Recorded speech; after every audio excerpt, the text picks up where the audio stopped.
Good morning students, welcome back to Ratmada Vidya Vihar online class. Today we are going to start our Marigold workbook solution lesson 1 unit 1. Okay, poem का workbook solution इसके पहले वाले lecture में session में करवा दिया है. Now we are going to start today wonderful waste. Answer the following. Question number 1 है answer the following. Number 1 question is what were the preparation in the palace fort. Palace में कौन सी preparation की मतलब कौन सी तैयारियां की जा रही थी. And answer the preparation in the palace for the grand dinner. किसके लिए थी प्रिपरेशंस? तो ग्रैंड डिनर के लिए. Number 2 why did the maharaja go into the kitchen in the afternoon. The maharaja went into the kitchen to survey the dishes that had been prepared for the feast. Means जो feast के लिए सब लोगों को बुलाया हुआ था उसके लिए जो खाना बनाया जा रहा था किचन में, तो उसका सर्वे करने के लिए महाराजा किचन में गए. सर्वे करना पड़ता है ना, क्या खाना बना, कितनी तैयारी हुई, वो सब देखने के लिए. Now number 3 question is what did the maharaja see in the kitchen. The maharaja saw the basket of vegetable scraps. Scraps यानी उनके जो छिलके और जो कचरा होता है निकाल के रख देते हैं, तो उसकी जो बास्केट थी वो देखी उसने. What had the cook planned to do with the vegetable scraps. अब वो जो कुक था उसने क्या प्लान किया था वेजिटेबल स्क्रैप्स के लिए. The cook had plan to throw them away. क्या प्लान किया था? कुछ भी नहीं, उसको फेंकने का ही प्लान था. Question number 5 what did maharaja order the cook to do the vegetable scraps.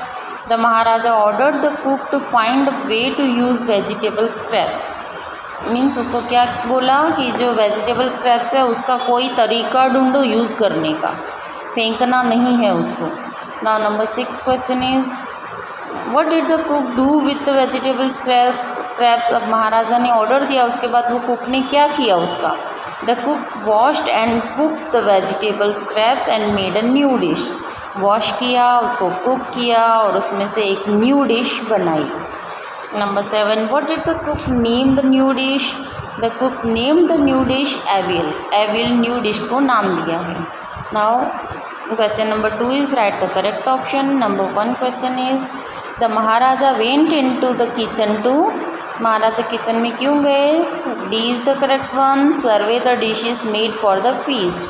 Feast के लिए जो डिशेस बन रही थी उसका सर्वे करने के लिए वहाँ पर महाराजा गए थे.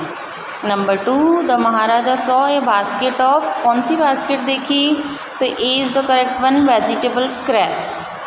ए correct answer. Number 3 the cook had plan to. Cook ने क्या प्लान किया था? Throw away the vegetable scraps. C correct one answer. Throw away the vegetable scraps. Vegetable के जो स्क्रैप्स हैं उनको फेंक देने का प्लान था. Now question number 4 on the next page. Next page पे क्या है? The maharaja order the cook to. क्या ऑर्डर किया? Throw away the vegetable scraps, find a way to use the vegetable scraps, give the vegetable scraps to the poor, serve the vegetable scraps to the guest. अब क्या उसको order किया? B correct answer. Find a way to use the vegetable scraps. Vegetable scraps को use करने का कोई तरीका ढूंढो. Number 5 the cook prepared new dish called.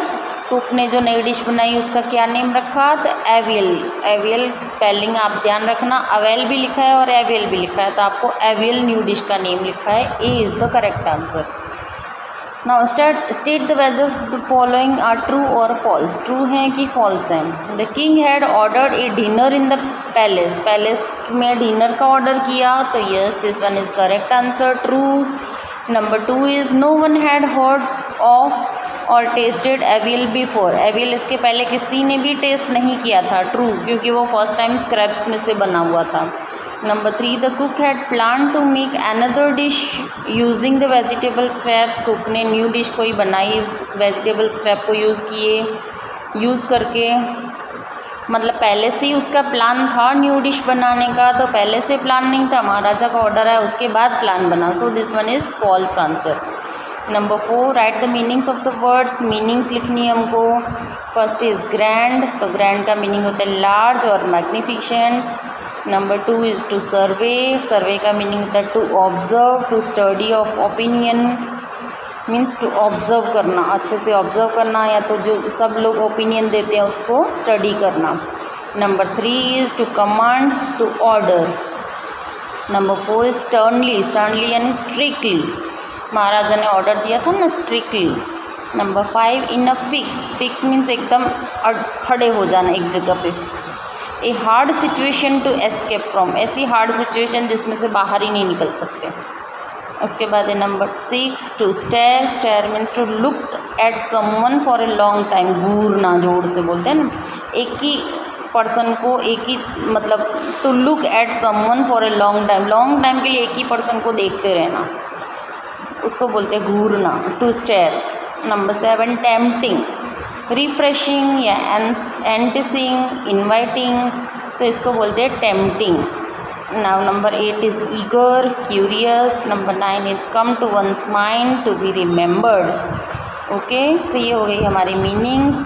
उसके बाद है ये बम्बू करी। बम्बू करी के लिए सबसे पहले तो आप अपना टेक्स्ट बुक ओपन करोगे तो उसमें उसका पैराग्राफ दिया हुआ है, पैराग्राफ में आपको एक्सप्लेन किया था ऑनलाइन लेक्चर में, उसके अभी यहाँ पर हमको क्वेश्चन है, उनके आंसर्स फिल करने हैं। ओके, अब वो स्टोरी तो आपको शॉर्टली मैं बता दूँ, आपको याद होगी कि एक लेडी थी, उसके घर में उसका दामाद आया था खाने के लिए, तो उसने जो डिश बनाई थी वो उसको बहुत अच्छी लगी, तो वो दामाद ने उनसे पूछा अपनी मदर इन लॉ से कि ये कौन सी डिश बनाई है, किस में से बनाई है, तो उसने डोर की तरफ पॉइंट आउट किया, पर उसका एक्चुअल पॉइंट आउट था डोर के बाहर जो प्लांट्स थे उसकी तरफ, पर उसने क्या समझा कि ये जो बम्बू डोर है ना उसमें से उसने कड़ी बनाई है, और ये डिश तो बहुत अच्छी है, बम्बू डिश, और बम्बू करी, बम्बू डोर में से बनाई हुई डिश बम्बू कड़ी बहुत अच्छी है।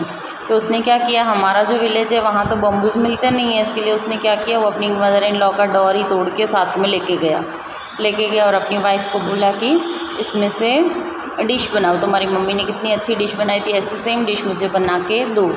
तब उसकी वाइफ भी एकदम स्ट्रेंज हो गई कि इसमें से तो कैसे डिश बन सकती है, वुड तो हम कैसे खा सकते हैं।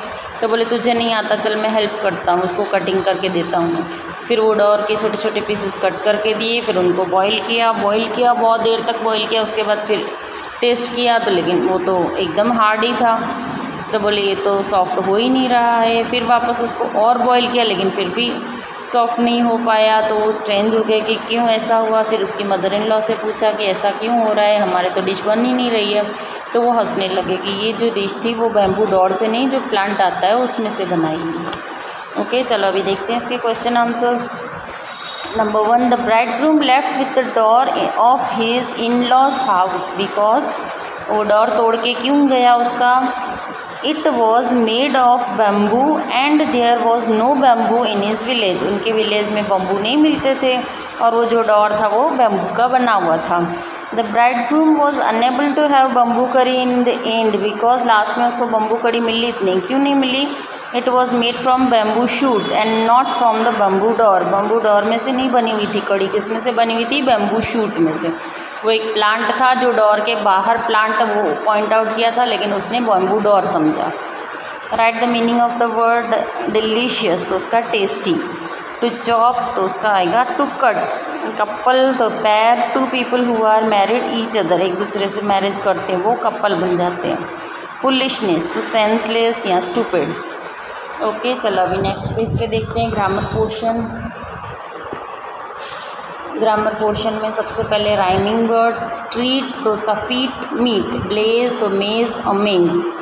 Mound, pound, sound. Drink, sink, pink. Brick, तो चिक, केक। अब उसके बाद है write at least 5 words with the Z sounds, Z sound के 5 वर्ड्स हमको लिखने हैं, तो wise, please, breeze, blaze, amaze. Okay, write what you like to do in summer, summer में हमको क्या करना अच्छा लगता है। तो number 1 is I like to play in the garden, I like to eat ice cream, I like to swim in the pond, I like to sit under the tree in the cool shade, I like to drink cold drinks and lassi etcetera. Okay, चलो अब next है write what you like to do in a winter, winter में क्या अच्छा लगता है। तो I like to drink hot tea and coffee, I like to wear woolen clothes. I like to sit around the fire. I like to eat hot things.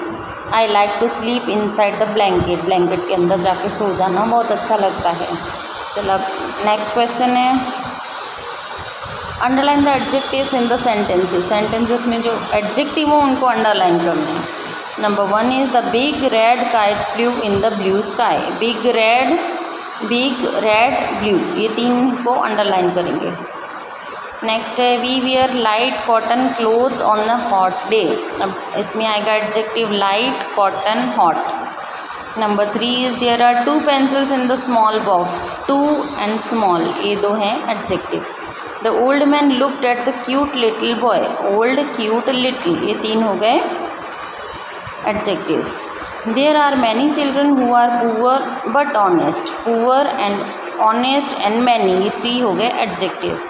Please give me that blue dress with a lovely bow. Lovely and blue, these both are adjectives. Okay, चलो अभी next page पे भी. The fat old man ran after the thin thief. Fat, old and thin, these 3 are adjectives. There are 3 red roses in the blue vase. 3 red, blue, 3 are adjectives. There were many young people in the new hall.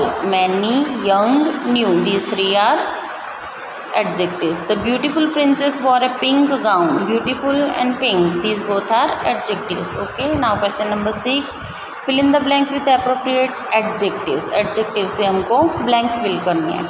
अब वो adjective suitable होना चाहिए. Now number 1 is this is a short rope. Give me a dash one. अब short का opposite आएगा tall. Ankit is a dash boy, तो clever boy. Intelligent भी लिख सकते हैं हम. The peacock is a beautiful bird. English is very dash I do not understand it, तो डिफ़िकल्ट. अंडरस्टैंड नहीं होती इसलिए यहाँ पे difficult. Ice cream is sweet. The elephant has dash legs, तो 4. Do you like hot coffee और dash coffee, तो cold. Nisha is a dash girl, the pretty girl. The teacher scolded the dash boys, naughty boys. Can you help this dash man, blind man? Okay, now question number 7. 7 is make sentences using the given homonyms. Homonyms किसको बोलते हैं? सबसे पहले तो homonyms बोलते हैं कि जो दो वर्ड जिनकी स्पेलिंग्स डिफरेंट, जिनकी स्पेलिंग सेम होती है पर उनकी मीनिंग डिफरेंट होती है. सेम स्पेलिंग में डिफरेंट मीनिंग. ओके, चलो साउंड सेम होता है, स्पेलिंग सेम होती है, लेकिन मीनिंग उसकी सेंटेंस के हिसाब से डिफरेंट हो जाती है, उसको बोलते हैं होमोनिम्स. नाउ एग्जांपल दिया हुआ है well. The lion jumped into the well. Well यानी कुआं, कुएं में जंप मारा. Deepak is not feeling well today. उसको अच्छा नहीं लग रहा है, तबीयत ठीक नहीं है, तो well, not well. Now we are writing sentences. Number 1, watch.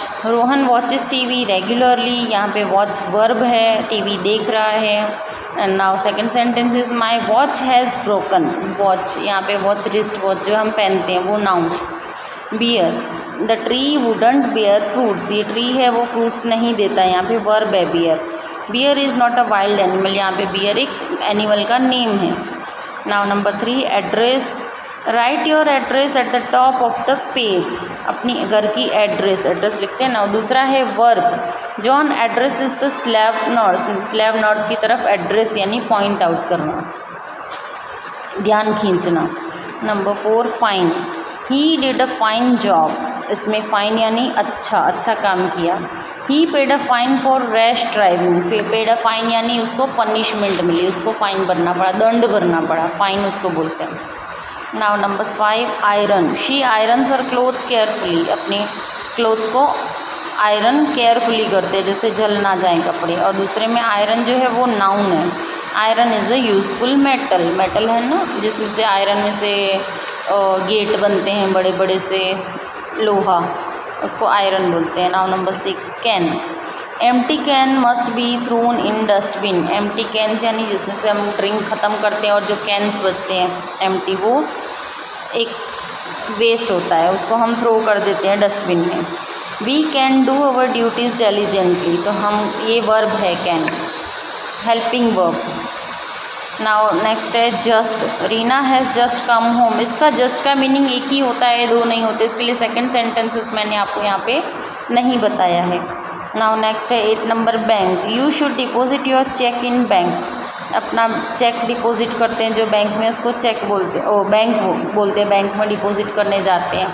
और दूसरा है Neha set on the bank of the river, river का जो किनारा होता है उसको बैंक बोलते हैं। अब नेक्स्ट है the sound of fly, the sound of fly is हुम।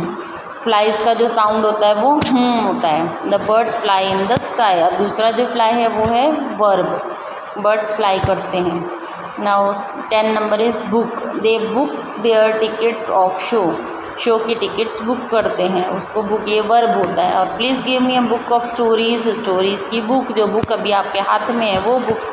तो बुक की भी दो मीनिंग्स होते हैं। Okay okay then here we have completed our unit 1 in 5th standard unit 1. Now only composed remaining, that is my favorite season, we will do in the next section. Okay, till then bye bye, see you.